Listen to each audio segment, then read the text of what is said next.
السلام عليكم ورحمة الله وبركاته. إن الحمد لله كفى وسلام على عباده الذين اصطفى أما بعد فأعوذ بالله من الشيطان الرجيم بسم الله الرحمن الرحيم والذين آمنوا وعملوا الصالحات أولئك أصحاب الجنة هم فيها خالدون صدق الله مولانا العظيم وصدق رسوله النبي الكريم ونحن على ذلك من الشاهدين والشاكرين والحمد لله رب العالمين. আল্লাহ পাক রব্বুল কারীম বললেন লা ইন শাকারতুম লা আযীদান্নাকুম ওয়া ইন কাফারতুম ইন্না আযাবি লাশাদীদ। বান্দারে যারা আমার নিয়ামতের শুকরিয়া আদায় করে আমি আল্লাহ তার নিয়ামত বৃদ্ধি করে দেই। জোরে বলুন সুবহানাল্লাহ। আমরা আল্লাহর নিয়ামত চাই, আল্লাহর আমরা নিয়ামত চাই, এজন্য আল্লাহর শুকরিয়া আদায় করার দরকার আছে না নাই? যদি আল্লাহর শুকরিয়া আদায় করেন আল্লাহ নিয়ামত বাড়াই দিবে, আর যদি আল্লাহর শুকরিয়া আদায় না করি তাহলে আল্লাহ কঠিন শাস্তির ধ্বংস করবে। আল্লাহ রোজ হাসরে করুণা আল্লাহ আমাদের বিচার, আল্লাহ করুণা বিচার চাই না দয়া চাই তবু আমরা গুনাহগার। আল্লাহ রোজ হাসরে করুণা বিচার, আল্লাহ করুণা বিচার। দরুদ শরীফ পাঠ করি। যিনি সাইয়্যিদুল কারানাইন সাইয়্যিদুল মুরসালিন খাতামুন নবিয়্যিন রাহমাতাল লিল আলামিন। I have sent his rahmah, his barakah, his blessing, his Allah in the entire world. যিনি হলেন সারা পৃথিবীর জন্য, যাকে আল্লাহ পাক রাহমাতাল লিল আলামিন হিসেবে সৃষ্টি করেছেন, যিনি দিনদের জন্য রহমত নন, যিনি মানব জাতির জন্য রহমত নন, যিনি শুধু জীবজন্তুর জন্য রহমত নন, তিনি হলেন সারা পৃথিবী সারা ওয়ার্ল্ডের জন্য রহমত। আল্লাহ পাক রব্বুল কারীম বললেন ওমা আরসালনাকা ইল্লা রাহমাতাল লিল আলামিন। নবী হে, আপনাকে আমি এমন একজন নেতা বানাইছি, আমি আপনাকে এমন একজন লিডার বানাইছি, আমি আপনাকে এমন একজন পাওয়ারফুল সুপারস্টার দান করেছি। যুগে যুগে কালে কালে এরকম পাওয়ারফুল লিডার, এরকম সুপারস্টার, এরকম নেতা আমরা খুঁজে পাবো না। সেই নেতা, সেই দরুদ পাঠ করি যিনি আপনার আমার জন্য আজও কান্ডারি, আপনার আমার জন্য আজও মদিনার মধ্যে শুয়ে কান্নায় জর্জরিত হয়ে আছে। সকলে বলি সাল্লাল্লাহু আলাইহি সাল্লাম। সরাসরি মূল আলোচনায় চলে যেতে চাই সময় সংক্ষিপ্ত আকারে। আল্লাহ পাক রব্বুল কারীম বললেন ওয়াল্লাযীনা আমানু ওয়া আমিলুস সালিহাত উলাইকা আসহাবুল জান্নাহ হুম ফিহা খালিদুন। আল্লাহ পাক রব্বুল কারীম বললেন ওয়াল্লাযীনা আমানু, যারা ঈমান আনবে, যারা আল্লাহর প্রতি বিশ্বাস স্থাপন করবে, আমার আল্লাহ এক, আমার নবী হলো হযরত মুহাম্মদ রাসূলুল্লাহ সাল্লাল্লাহু আলাইহি সাল্লাম, যারা দিলে প্রাণে আল্লাহর একত্ববাদ কায়েম করবে। শুধু আল্লাহর একাত্মবাদ কায়েম করলে হবে না, আপনাকে আমাকে চেষ্টা করতে হবে বাংলার জমিন যেন কোরআন দিয়ে শাসিত সমাজ চালু হয়। আল্লাহ তো আপনাকে আমাকে খলিফা হিসেবে প্রেরণ করেছে। ও আমার পশ্চিম খুদা, আমার মুসলমান ভাইরা আমার, আল্লাহ পাক রব্বুল কারীম আপনাকে আমাকে খলিফা প্রতিনিধি হিসেবে সৃষ্টি করেছেন। আল্লাহ পাক রব্বুল কারীম বললেন ইন্নী জাইলুন ফিল আরদি খলিফা, আমি পৃথিবীর মধ্যে মানব জাতিকে সৃষ্টি করেছি, তারা আমার দ্বীন কায়েম করবে, তারা আমার জমিনে বাস্তবায়ন করবে। আল্লাহর কোরআনের দাওয়াতগুলো মানুষের দাঁড়ে দাঁড়ে, মানুষের বাড়িতে আনাচে কানাচে আল্লাহর কোরআনের দাওয়াতগুলো পৌঁছে দিবে। এজন্য আল্লাহ পাক রব্বুল কারীম আপনাকে আমাকে খলিফা প্রতিনিধি দায়িত্ব পালন করার জন্য প্রেরণ করেছেন। ও মুসলমান ভাইরা আমার, আল্লাহ পাক বলবেন যারা ঈমান আনবে ওয়া আমিলুস সালিহাত, সৎ কাজ করবে। সৎ কাজ হলো আপনি সৎ কাজের আদেশ দিন, ওয়াকিমুস সালাহ ওয়া আতুজ যাকাত, আল্লাহর পথের দিকে ডাকুন, কল্যাণের দিকে ডাকুন, আল্লাহর ইসলামের দিকে আহ্বান করুন। মানুষ যখন বিপদের মধ্যে পড়বে, তাকে বিপদ থেকে রক্ষা করে ইসলামের দিকে, ইসলামের ছায়া তলে আপনি তাদেরকে ফিরে আসো আনবে। যখন এরকম সৎ কাজ করবেন, আল্লাহর আইন, আল্লাহর হুকুমত, আল্লাহর দিন কায়েম করার জন্য যখন আপনি চেষ্টা করবেন, আল্লাহ পাক রব্বুল কারীম বললেন উলাইকা আসহাবুল জান্নাহ। আল্লাহ পাক রব্বুল কারীম বললেন আমি আল্লাহ তাকে জান্নাত দিয়ে দিব। জোরে বলুন সুবহানাল্লাহ। হে মুসলমান ভাইরা আমার, আপনি কি মনে করেছেন জান্নাত কি একদিনের জন্য থাকবে? জান্নাতে একদিনের জন্য না। আল্লাহ পাক বললেন হুম ফিহা খালিদুন, অনন্তকাল এই জান্নাতে থাকবে। আপনি আমি যদি বিভিন্ন ধরনের আকর্ষণীয় জায়গা ঘুরতে যাই, 1 ঘন্টা হোক 2 ঘন্টা হোক, তারপরে পার্কের লোক বিভিন্ন সুন্দর সুন্দর যেগুলো জায়গা আছে, নিদর্শন আছে, এগুলোর লোক আপনাকে বাইক করে দিবে, বলে আপনার টাইম শেষ, মাগরিবের আযান দিয়ে আপনারা চলে যান, আমরা পার্কগুলো সুন্দর সুন্দর দৃশ্যগুলো বন্ধ করে দেবো।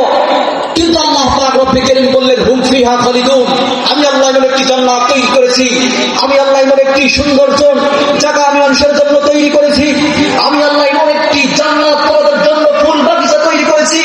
সেই ফুল বাগিচা কেউ যদি একবার প্রবেশ করে, কিয়ামত হয়ে গেল, অনন্তকাল ওই জান্নাতের মধ্যে আল্লাহ পাক তাকে রেখে দিবেন। জোরে বলুন সুবহানাল্লাহ।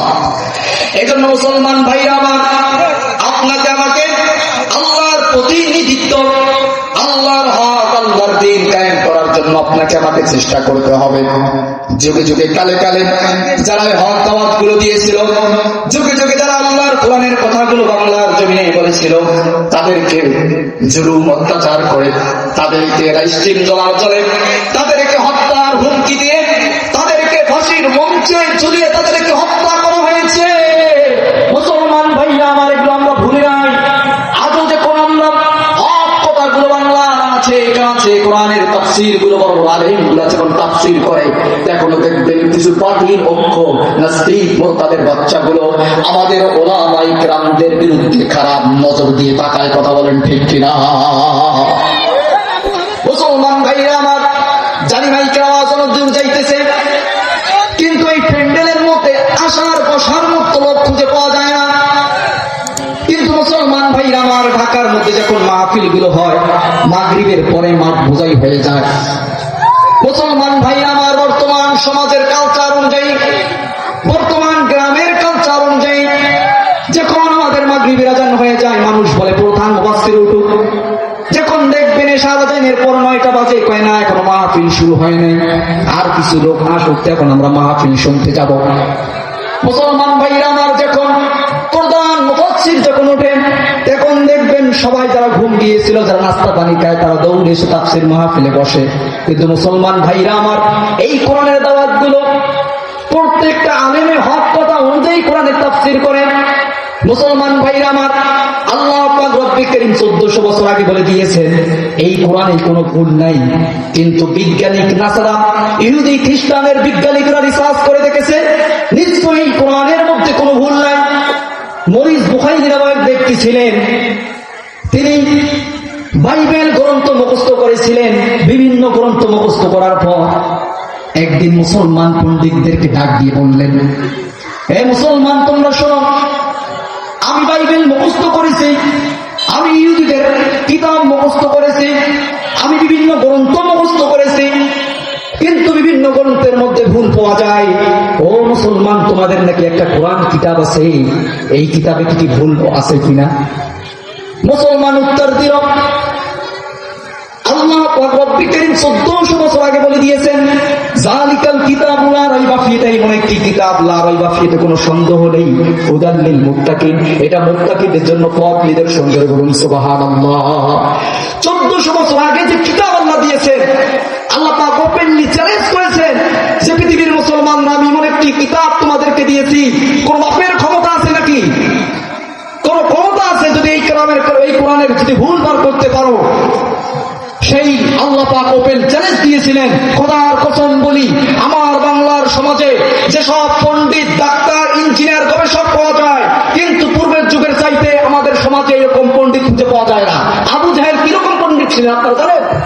আবু জাহেল কিরকম ভাবে তার মাথার শক্তি শক্তি ছিল, তার ব্রেন ছিল, কিন্তু তিনি রিসার্চ করার পরে তিনি দেখতে পেলেন আমার যুগে বর্তমান সমাজে এরকম রিসার্চ করে দেখতে পেরেছেন কোরআনে কারিমে কোনো ভুল নেই। মরিস বুখাইলি যখন রিসার্চ করলেন, আমি নিশ্চয়ই রিসার্চ করব যে কোরআনে কারিমের মধ্যে ভুল আছে কিনা। খোদার কসম বলি, মরিস বুখাইলি পণ্ডিত, ইহুদি খ্রিস্টান, তিনি 5 বছর কোরআনে কারিমের রিসার্চ করলেন। রিসার্চ করার পরে দেখলেন 5 বছর রিসার্চ করার পরে শুরু থেকে শেষ পর্যন্ত রিভিশন দিলেন, রিসার্চ করলেন, ট্রাই করলেন, বারবার ট্রাই করলেন। খোদার কসম বলি, কোরআনে কারীমের মধ্যে একটি ভুল পায়নি। আল্লাহ পাক ওপেনলি চ্যালেঞ্জ করলেন, ওয়া ইন কুনতুম ফি রাইবিন মিম্মা নাযালনা আলা আবদিনা ফাতু বিসূরাতিন মিন মিসলিহি ওয়া দাউ শুহাদাকুম মিন দুনিল্লাহি ইন কুনতুম সাদিকিন। যদি তোমরা সত্যবাদী হয়ে থাকো, যদি তোমরা মুমিন মুত্তাকি হয়ে থাকো, আমার মতো একটি সূরা আয়ান করো তো দেখি। খোদার কসম বলি, সে যুগে আবু জাহেল, আবু লাহাব, উতবা, সেইভাবে বাচ্চাগুলো ছিল। সে যুগে নাস্তিক ও কম মুরতাদের বাচ্চাগুলো ছিল। খোদার কসম বলি, কোরআনে কারীমের একটি ভুল, একটি অক্ষর ভুল করতে বের করতে পারেনি। জোরে বলুন আল্লাহু আকবার। এটা কি আল্লাহর কিতাব না? আল্লাহ পাক বলেন, ইউরিদুনাল্লাহু লিইউতফিউ নূরাল্লাহি বিআফওয়াহিহিম ওয়াল্লাহু মুতিম্মু নূরিহি ওয়ালাউ কারিহাল কাফিরুন। হে আল্লাহর বান্দা, আল্লাহ পাক বলেন, এই বান্দা তুমি কি জানো, ইউরিদুনাল্লাহু লিইউতফিউ নূরাল্লাহি বিআফওয়াহিহিম ওয়াল্লাহু মুতিম্মু নূরিহি ওয়ালাউ কারিহাল কাফিরুন। আমি আল্লাহ এমন একটি কিতাব দিয়েছি, এমন একটি কিতাব দিয়েছি তোমাদেরকে। এই কিতাব যেখানে আল্লাহর আলোচনা, আল্লাহর জারি করতে চায়, যেখানে আল্লাহর নূর ছাড়িতে চায়, কিয়ামত পর্যন্ত সে জায়গায় নূর আর নূর ভরপূর্ণ থাকবে। কোন বাতিল যদি রং ভং করে, বানচাল করে আল্লাহর কোরআনের কারীমের কিতাবকে যদি ধ্বংস করতে চায়, তবু এই কোরআনের কিতাবের আলো কেউ নিভে দিতে পারবে না। চিৎকার দিয়ে বলুন ঠিক কিনা? মুসলমান ভাইরা আমার, আল্লাহ পাক রব্বে কারীম বললেন, কিতাবুন আনজালনাহু ইলাইকা লিতুখরিজান নাসা মিনাজ যুলুমাতি ইলান নূর। ও পৃথিবীর মুসলমানরা, আমি আল্লাহ এমন একটি কিতাব তোমাদেরকে দিয়েছি। এই কিতাব যদি কেউ অন্ধকারের দিকে চলে যায়, কেউ যদি অন্ধকারের দিকে চলে যায়, কেউ যদি গুনাহের দিকে হাবুডুবু খায়, কেউ যদি পাপাচারের দিকে লিপ্ত হয়ে যায়, কেউ যদি জাহিলি যুগের মতো তাল মিলিয়ে চলা শুরু করে দেয়, কেউ যদি ইবলিস শয়তানের ঢোকায় পড়ে শয়তানের দলের মধ্যে ঢুকে যায়, আল্লাহ পাক রব্বে কারীম বললেন, কিতাবুন আনজালনাহু ইলাইকা লিতুখরিজান নাসা মিনাজ যুলুমাতি ইলান নূর। আর সেই ব্যক্তি যদি আল্লাহর কোরআনের কিতাবটা যদি স্মরণ করে, অনুধাবন করে, আমি আল্লাহ রব্বুল আলামিন তাকে অন্ধকার থেকে আলোর দিকে নিয়ে আসবো। জোরে বলুন সুবহানাল্লাহ।